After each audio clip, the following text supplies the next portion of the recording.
नमस्कार। आज महावीर जयंती के अवसर पर आइए संक्षिप्त परिचय भगवान महावीर के जीवन का समझते हैं।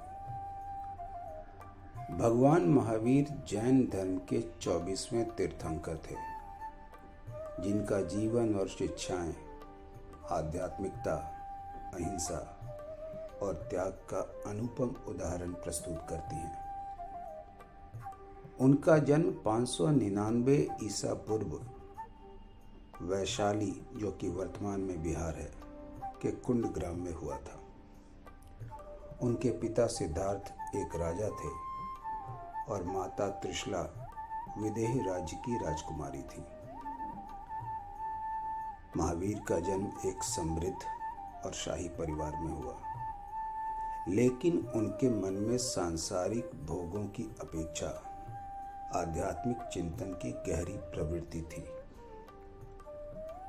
महावीर का जन्म का नाम वर्धमान था, जिसका अर्थ है वृद्धि करने वाला। बचपन से ही महावीर में असाधारण साहस और धैर्य दिखाई दिया। कहा जाता है कि उन्होंने अपने साहस से जंगली जानवरों और खतरों का सामना किया, जिससे उन्हें महावीर की उपाधि मिली, जिसका अर्थ है महान वीर। जैसे जैसे महावीर बड़े हुए, उनका ध्यान सांसारिक जीवन से हटकर आध्यात्म की ओर बढ़ा। 30 वर्ष की आयु में उन्होंने अपने परिवार और राजा होने के सभी सुख सुविधाओं का त्याग कर संन्यास ग्रहण कर लिया। उन्होंने 12 वर्षों तक कठोर तपस्या की, जिसमें वे मौन साधना और ध्यान में लीन रहे। इस कठिन तपस्या के दौरान महावीर ने जीवन और संसार के गहन सत्य का अनुभव किया और अंततः केवल ज्ञान अर्थात सर्व ज्ञान प्राप्त किया। इसके बाद उन्होंने अहिंसा, सत्य, अचौर्य, ब्रह्मचर्य और अपरिग्रह के सिद्धांतों का प्रचार किया। महावीर का मुख्य संदेश था अहिंसा, यानी किसी भी जीवित प्राणी के प्रति हिंसा न करना। उनके अनुसार प्रत्येक जीवात्मा में ईश्वर का अंश है और इसीलिए सभी प्राणियों के प्रति करुणा और प्रेम भाव रखना चाहिए। महावीर के अनुसार हिंसा न केवल शारीरिक कष्ट पहुंचाने से होती है, बल्कि मानसिक और वाचिक हिंसा भी अहिंसा का उल्लंघन है। उन्होंने कहा कि मनुष्य को अपने विचारों, शब्दों और कर्मों में अहिंसा का पालन करना चाहिए।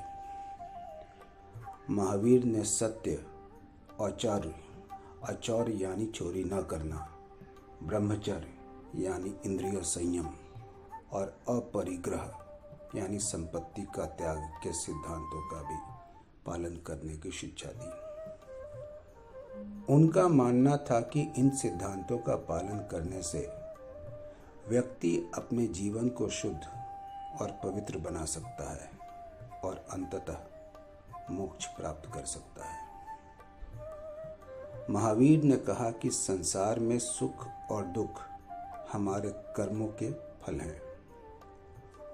उन्होंने कर्मों के सिद्धांत को विस्तार से समझाया और कहा कि अच्छे कर्मों के परिणाम स्वरूप सुख प्राप्त होता है, जबकि बुरे कर्म दुख का कारण बनते हैं।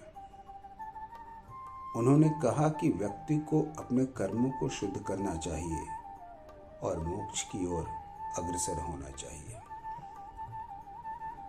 भगवान महावीर ने जैन धर्म के मूल सिद्धांतों को पुनर्स्थापित किया और अपने उपदेशों से समाज को नया मार्ग दिखाया। उनकी शिक्षाएं केवल धार्मिक और आध्यात्मिक सुधार तक सीमित नहीं थीं, बल्कि सामाजिक सुधार का भी हिस्सा थीं। उन्होंने जाति, वर्ग और लिंग के भेदभाव को समाप्त करने का प्रयास किया और समानता का प्रचार किया। महावीर के जीवन और उनके उपदेशों का प्रभाव न केवल जैन धर्म पर पड़ा, बल्कि पूरे भारतीय समाज और संस्कृति पर भी उनकी गहरी छाप रही। उनके अहिंसा के सिद्धांत ने महात्मा गांधी जैसे महान व्यक्तियों को प्रेरित किया, जिन्होंने इसी विचारधारा के आधार पर भारत को स्वतंत्रता दिलाने में महत्वपूर्ण भूमिका निभाई। भगवान महावीर का जीवन त्याग, तपस्या और सत्य की खोज के प्रेरणा स्रोत है। उन्होंने अपने अनुयायियों को शांति, अहिंसा और सत्य के मार्ग पर चलने के लिए प्रेरित किया। आज भी उनकी शिक्षाएं और सिद्धांत मानवता के लिए प्रेरणा का स्रोत हैं। महावीर ने दिखाया कि सच्ची शांति और मुक्ति केवल आत्मसंयम, करुणा और सत्य के पालन से ही प्राप्त की जा सकती है। उनके उपदेश युगों युगों तक मानवता का मार्गदर्शन करते रहेंगे। एक बार फिर से आप सभी को महावीर जयंती की बहुत बहुत बधाई और अनंत शुभकामनाएं।